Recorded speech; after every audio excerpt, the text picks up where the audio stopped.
안녕하십니까, 김상진입니다. 세상을 절대 못 바꾸는 15분 12번째 시즌의 7번째 강의. 내가 할 수 있는 것과 내가 할 수 없는 것입니다. 그동안 제 모친의 건강을 빌어주시고 또한 마음으로 또 댓글로 모친의 명복을 빌어주신 분들께 감사의 말씀을 드립니다. 감사합니다. 게다가 응답하라 1988로 유명해진 쌍문동에 위치한 한전병원 까지 조문을 해주신 분들도 계셨어요. 정말 칼바람이 불던 날이었습니다.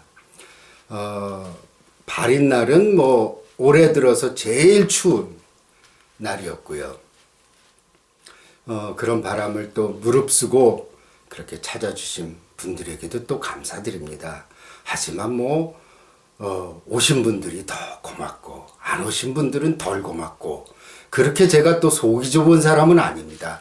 다 금요일날 돌아가셨기 때문에 토요일은 또 쌍문동이 강북에서 저 북쪽에 의정부랑 붙어 있습니다. 응답하라 1988을 제가 열심히 봤는데 정말 쌍문동에 대한 고증을 너무나 잘했습니다. 제가 초등학교 다닐 때 쌍문동에 살았거든요. 쌍문동 이 건너편에는 다 논이랑 밭이었습니다. 제가 그래서 아버님이 만들어주신 금을 가지고 장마철에는 미꾸라지 잡아서 갖다 드리면 아버님께서 그거를 맛있게 추어탕을 해서 주셨던 기억이 나는데, 그거 진짜 먹고 싶네요. 저는 그런 추어탕 맛을 그 이후로 먹어본 적이 없습니다. 아쉬운 대목이죠. 그래서 이렇게 이제 장례를 치르고 이제 7번째 강의를 제가 시작하려고 합니다. 결국 우리가 살아가는 세상은 말이에요, 살아있는 자들의 것이지 사자의 것은 아닙니다. 우리는 마음속으로 추모와 그리움을 간직할 수는 있지만 사자에게 붙잡혀서 산자의 삶에 영향을 줘서는 안 된다고 생각했고, 또 항상 그렇게 저는 말하곤 했습니다. 저는 말이에요, 요즘 밥도 잘 먹고 잠도 잘 자고 3일장을 치른 바로 다음 날부터 진료를 시작했습니다. 사실 3일장을 마치고 하루 정도는 좀, 월요일이거든요. 월요일 날 쉬려고 했었는데 왜 그랬냐면 이제 장례를 치르다 보니까 엄청 피곤하더라고요. 엄청 피곤해서 그래, 하루는 쉬자 그랬는데 마석에 있는 모란공원에 어머님을 모시고 나서 또 어머님의 종교를 존중해서, 우리 집 종교는 다 틀리다 그러지 않았습니까? 테레사 누님은 가톨릭이고 둘째 누나는 또 기독교 신자고, 그 다음에 불교 신자가 좀 더 많네요. 어찌됐든 어머님이, 돌아가신 아버님이 불교 신자는 아니었지만 불교식으로 또 그렇게 의식을 치러주셨듯이 어머님은 당연히 그걸 원하셨을 것 같아요. 그래서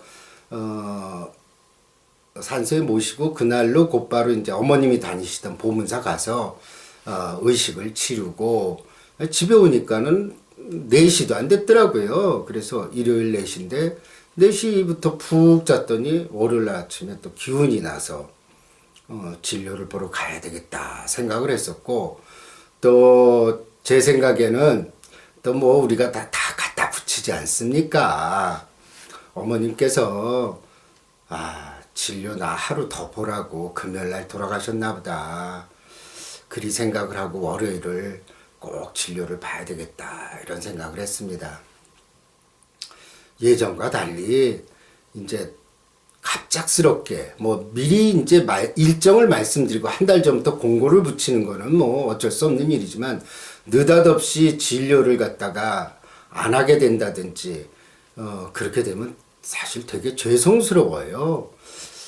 예전에 이제 개업 초만 해도 그날 진료를 보면 돈이 얼만데 뭐 이런 식으로 생각했는데 지금은 그런 생각은 없고요. 또 이런 얘기 또 하면은 제가 또 먹고 살만 하니까 또 저런 소리를 한다. 그런 얘기를 하는데 돈이라는 게 항상 모자란 게 돈입니다.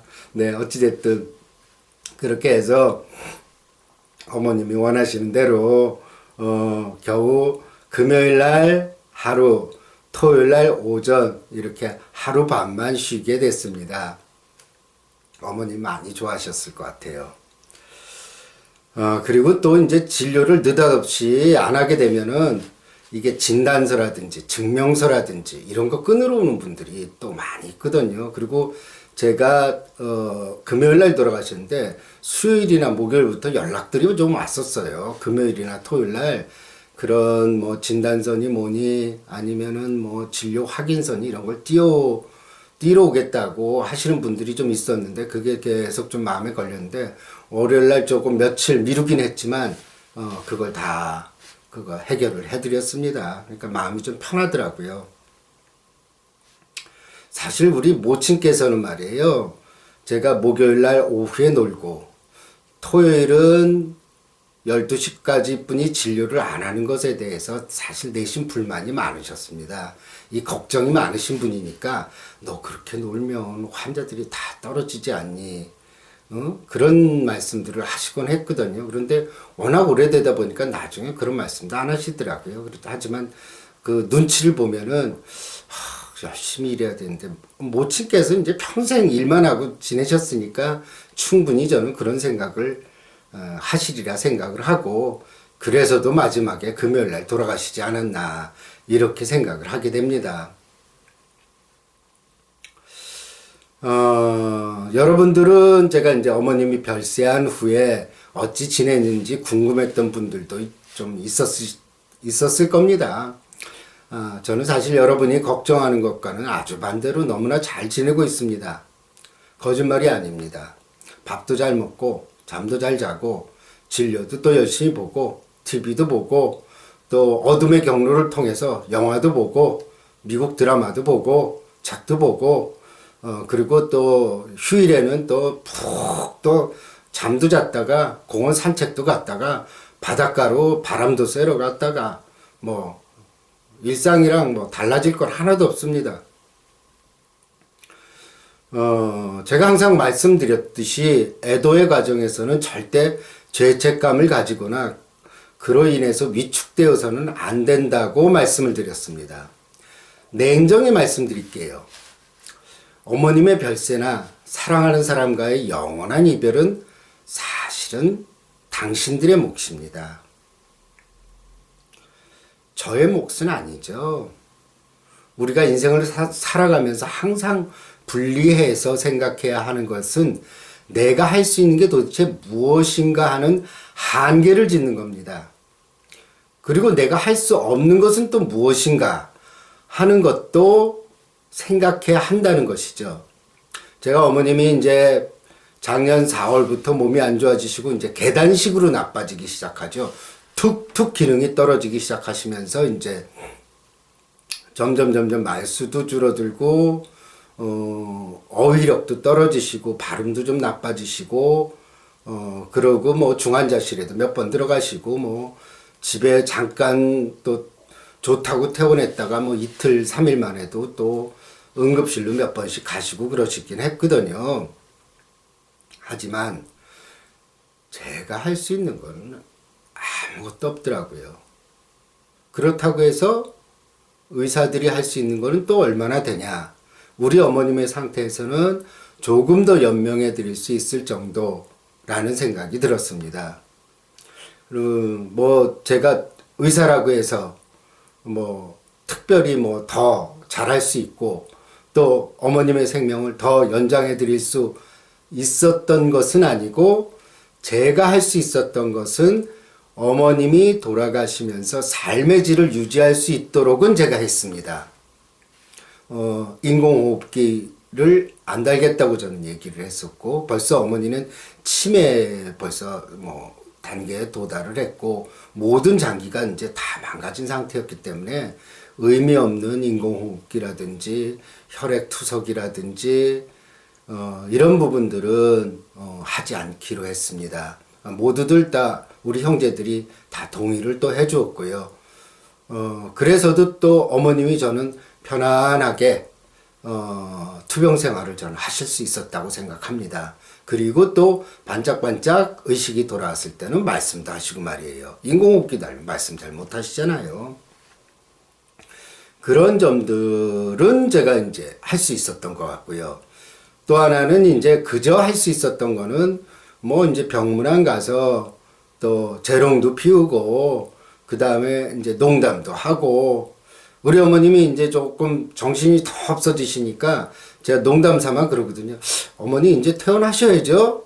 그러면은 그래 저기 퇴원해야지 한 2, 3일만 있다 퇴원하자. 그러면 제가 어머니는 사실은 퇴원을 못 하시는 상태인데 항상 그 말씀 하시고 조금 나아지시면 이제 좀 나가야지 맨날 그런 말씀 하셨거든요.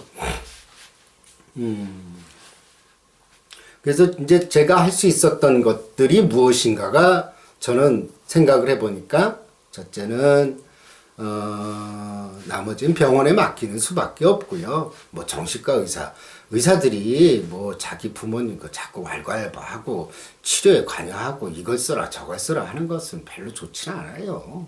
그냥 맡기는 거죠. 맡기고 그 다음에 대신 어머님의 삶의 질을 유지할 수 있게 하는 것은 요구를 했습니다. 그리고 이제 병문안을 가는 것 그것 외에는 없어요. 다른 게 없어요. 그러니까 어때요? 아주 단순하게 생각하면 어머님을 위해서 할 수 있는 건 그냥 뭐 출근길에 어머님 잠깐 뵙고 문안 인사드리고 상태가 어떤지 좀 보고 그 다음에 전 또 잊고 출근해서 일을 보고 그것뿐이 할 수 있는 게 없었어요. 더 이상 할 수 있는 게 뭐가 있을까요? 전 없다고 생각합니다. 그러니까 제가 어머님의 투병 생활을 보면서 느끼는 것은 그렇게 복잡하지 않았어요. 그것만 생각하면 되거든요. 내가 지금 할 수 있는 일이 무엇인가.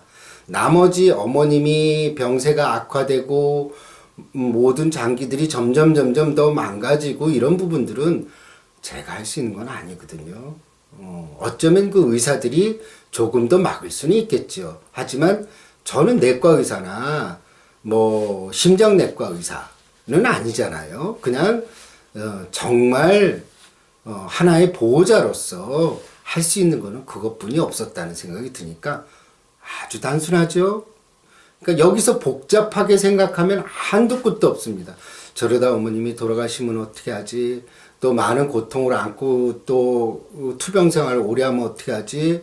나중에는 또 그 콧줄만 끼고 의식은 없는 상태로 몇 년을 버티시면은 그 고통이 또 얼마나 클지 그거는 미래의 일이거든요. 저는 그런 생각들을 하지 않았어요.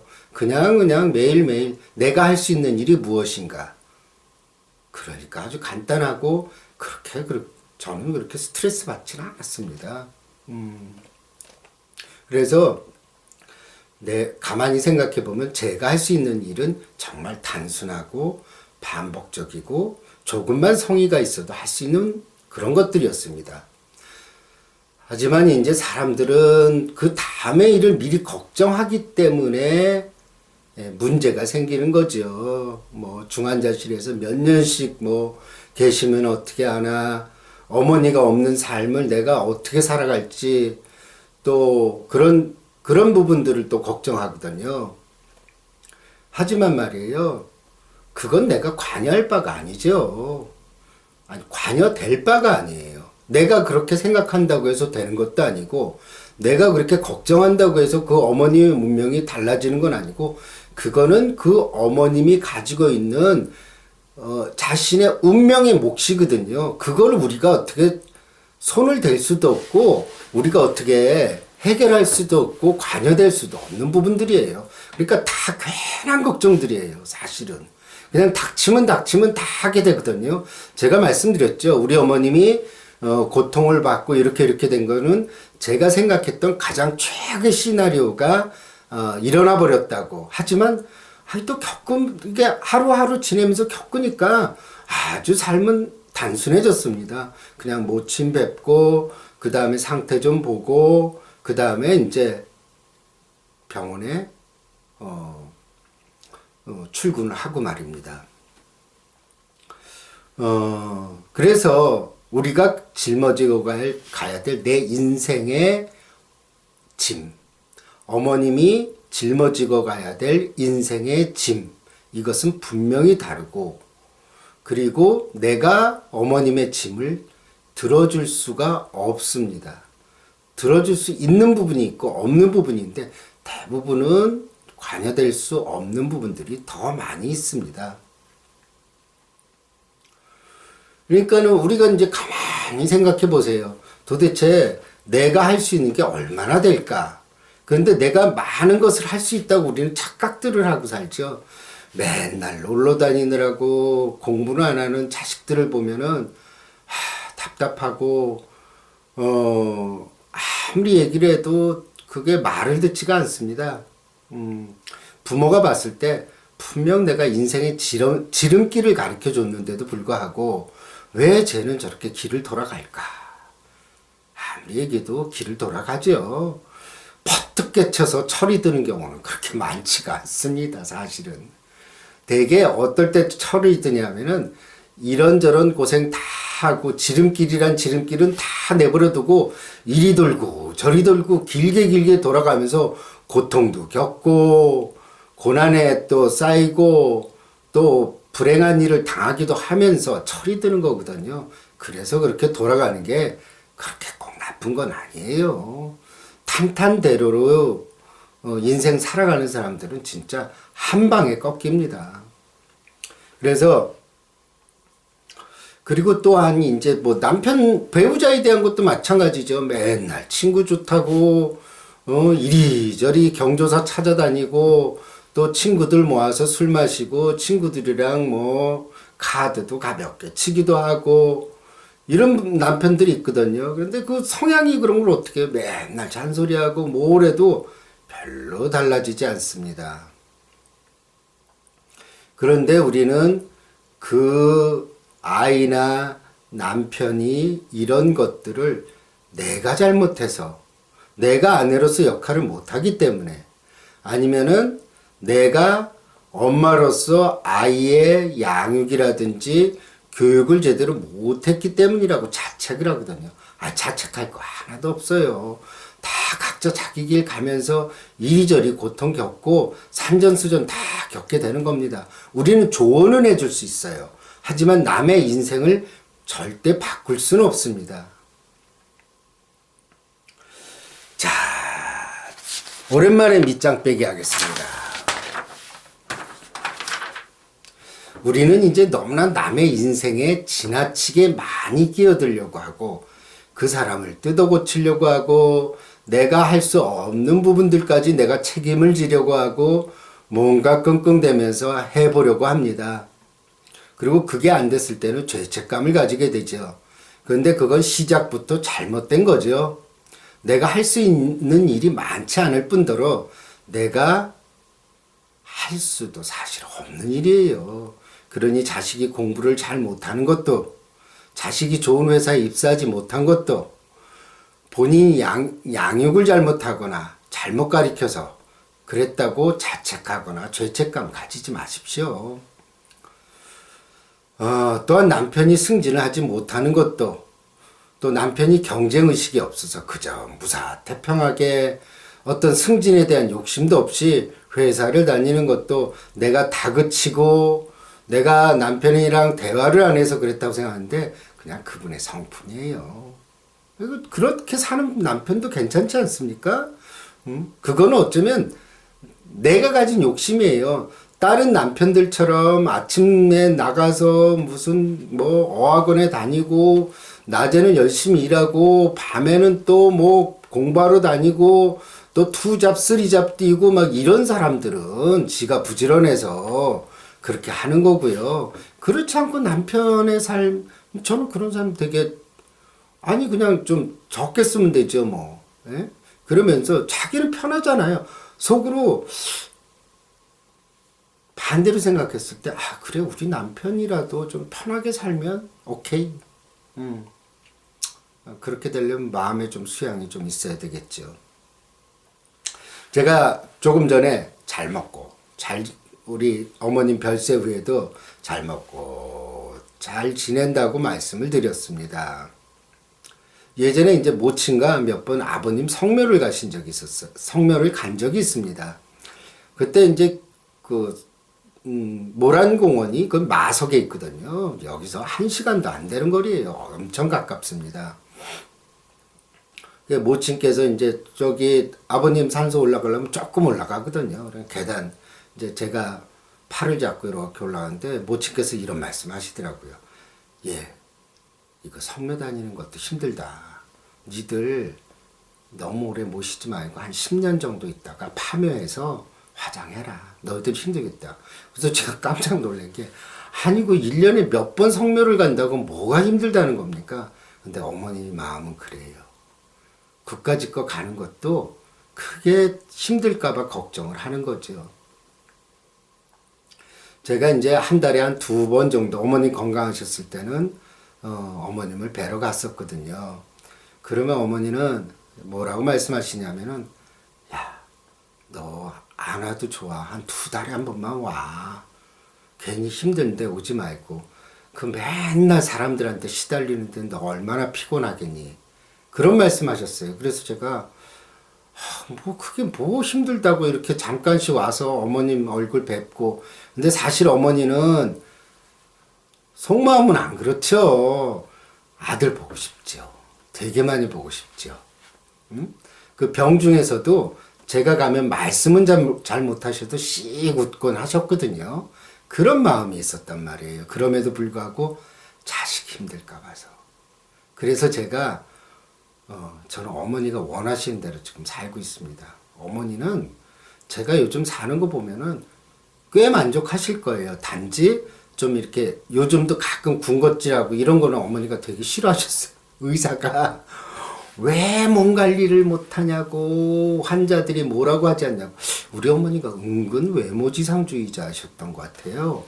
그것도 그렇고 또 하나는 살찌면 몸이 안 빠진다고 그 건강 때문에 염려를 많이 하셨는데 네, 어머니 군것질 자제하겠습니다. 그건 하지만 나머지 부분들은 굉장히 만족하실 거예요.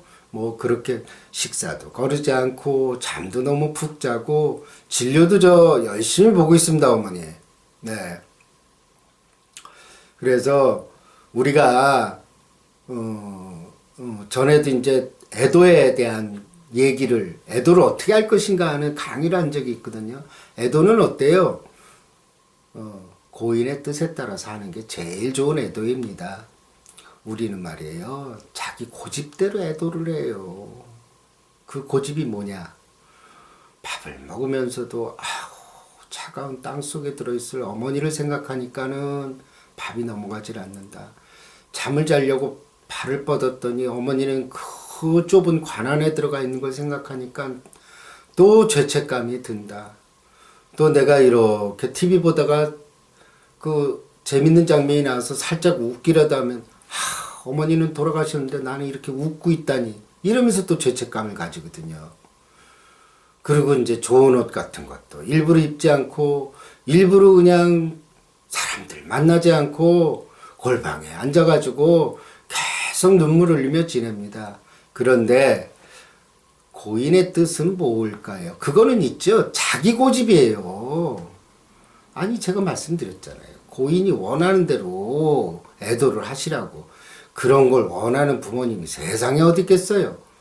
다 그런 생각하죠. 아니 본인이 내가 죽었을 때 자식들이 어떻게 했으면 좋겠냐고 한번 떠올려 보십시오. 어떨 것 같아요? 나 죽은 거 빨리 잊고 빨리 일상으로 돌아가고 운동하고 그 다음에 네 마누라랑 네 자식들이랑 맛있는 거 사 먹으러 다니고 그래도 나 하나도 섭섭하지 않아. 도리어 나에 대해서 걱정하고 식음을 전폐하고 맨날 울고 이런 것들을 갖다가 나는 원치 않아 라고 말씀하실 거예요. 지금 듣는 분들도. 그러니까 돌아가신 부모님, 사랑하는 사람을 잃고도 무엇을 원하시는지 그대로 하시면 됩니다. 그래서 저는 아주 신나게 살기로 했습니다. 그 모친이 참 지난번에 강의를 보셨겠지만은 진짜 씩씩하시고 생활력도 엄청 강하시고 자식에 대한 애착도 정말 많으시고 그런 분이 정말 88살 그러니까 작년 봄까지도 살림을 다 하셨어요. 식사도 다 하시고 그렇게 지내셨던 분인데 그 4월에 폐렴 한번 앓고 나서는 그냥 뭐 무너져 버리셨거든요. 그래서 제가 딱 느낀 게 뭐냐.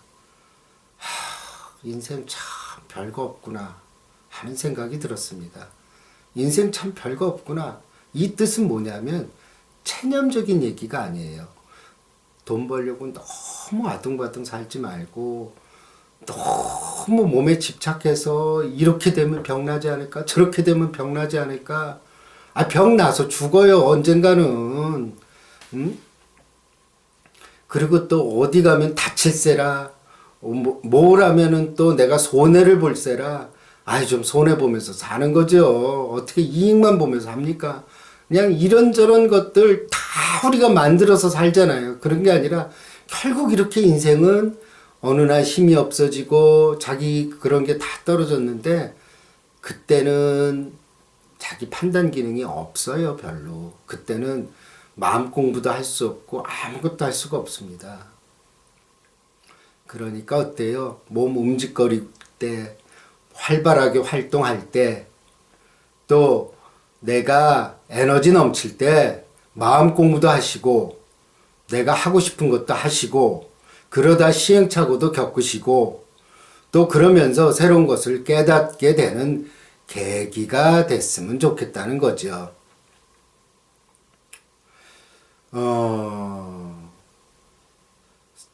그 인생이 말이에요.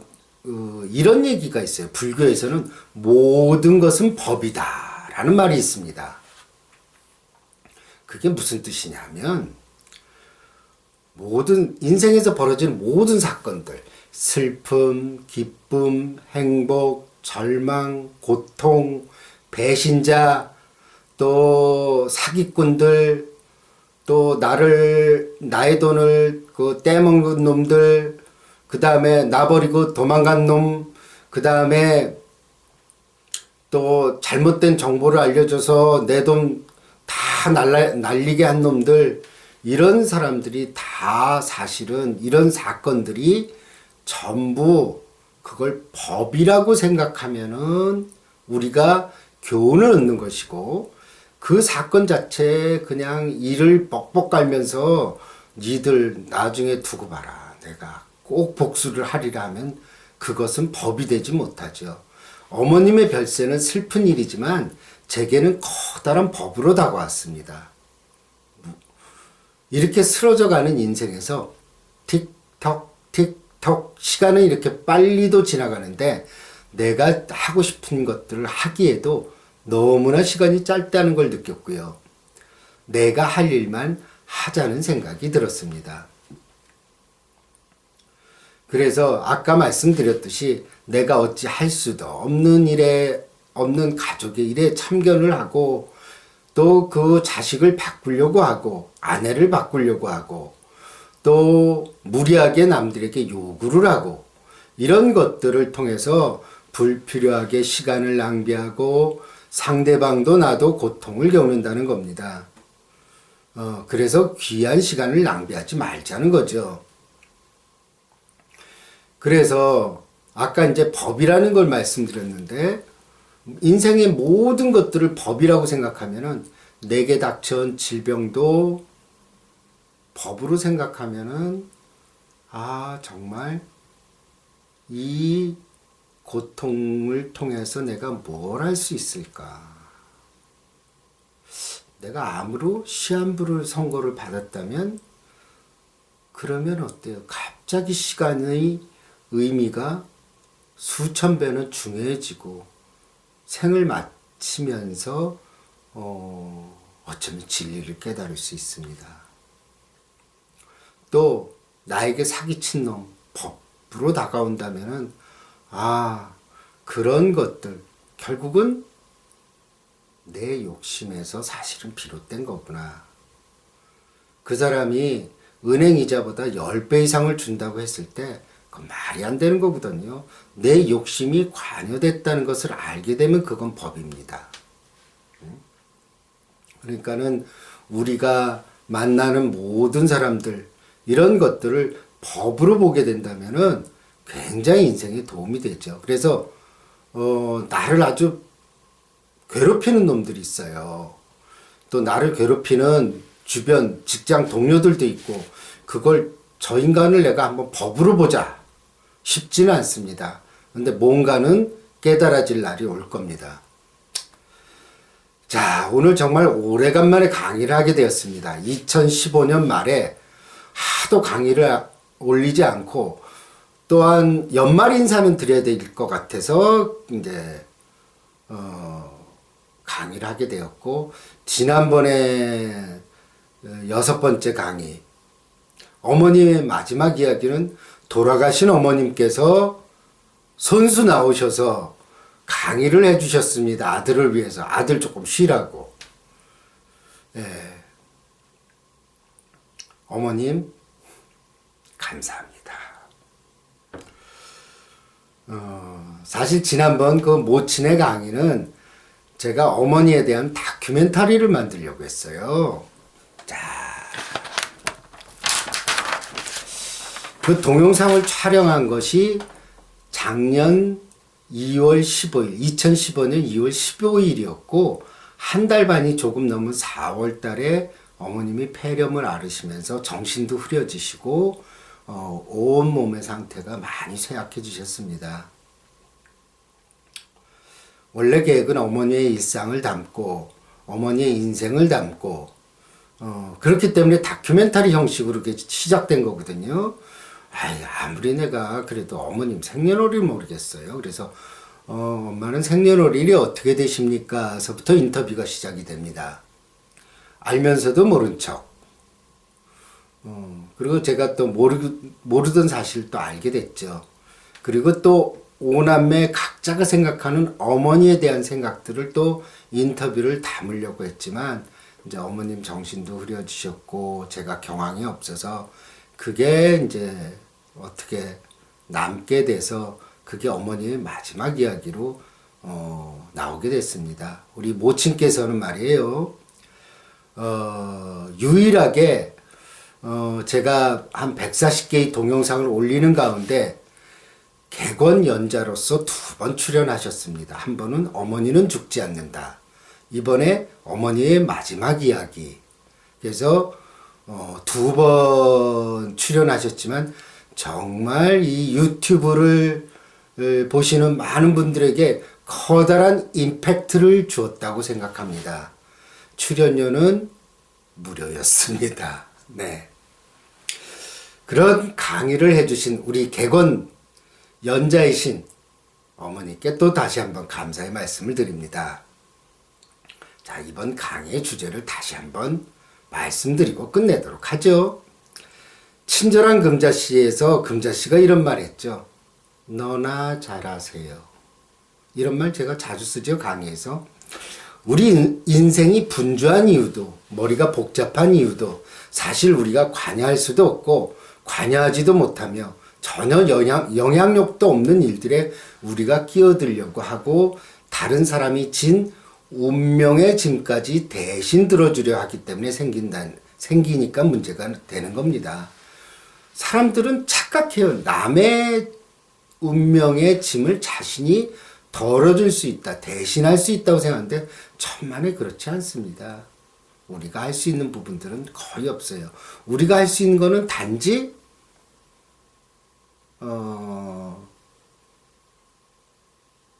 위로를 해주고 얘기를 들어주고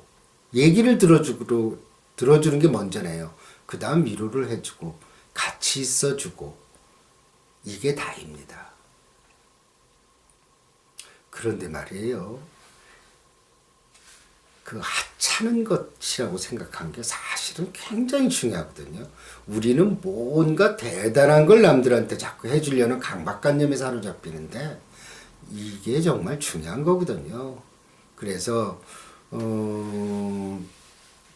이렇게 남의 인생과 내 인생을 구분하는 것, 어머니의 인생과 내 인생을 구분하는 법. 그러면은 어때요? 아까 제가 말씀드렸죠. 어머니가 아프시면서도 나의 삶은 그렇게 복잡하지 않고 그렇게까지 머리가 아프지 않았던 이유는 구분을 했던 겁니다. 내가 할 수 있는 건 도대체 무엇일까? 그리고 그날 하루만 되도록 생각하려고 했습니다. 내일은 몰라요. 내일은 어떻게 될지. 그러니까 그렇게 큰 스트레스 없이도 지낼 수 있었기 때문에 저는 지치지 않고 또 어머님을 뵐 수 있었던 겁니다. 그러니까 어때요? 그러다 보니까 또 어머님을 더 자주 뵐 수 있게 돼서 또 어머님도 또 더 좋은 거 아닙니까? 그러니까 나를 위한 길이 남을 위한 길이라는 것이죠. 그래서 우리가 하찮게 생각하는 것들이 도리어 소중할 때가 많은 법입니다. 여러분, 이렇게 해서 오늘 강의를 마치도록 하고요. 제가 얼마 전에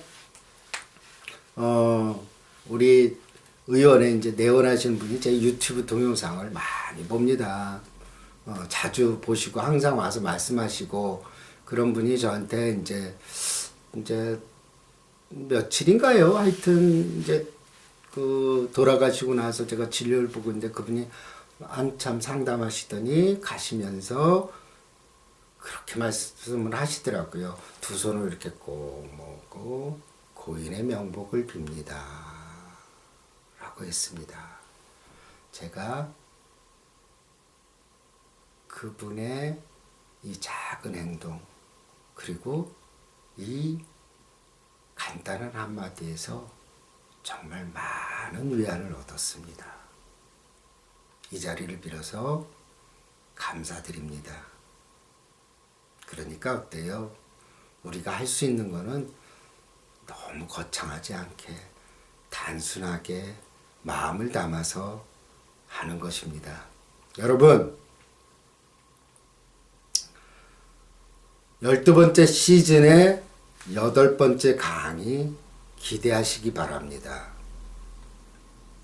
내용이 알차고 굉장히 감명 깊은 내용이 될 것이라는 소식이 들려오고 있습니다. 기대하시기 바랍니다. 감사합니다.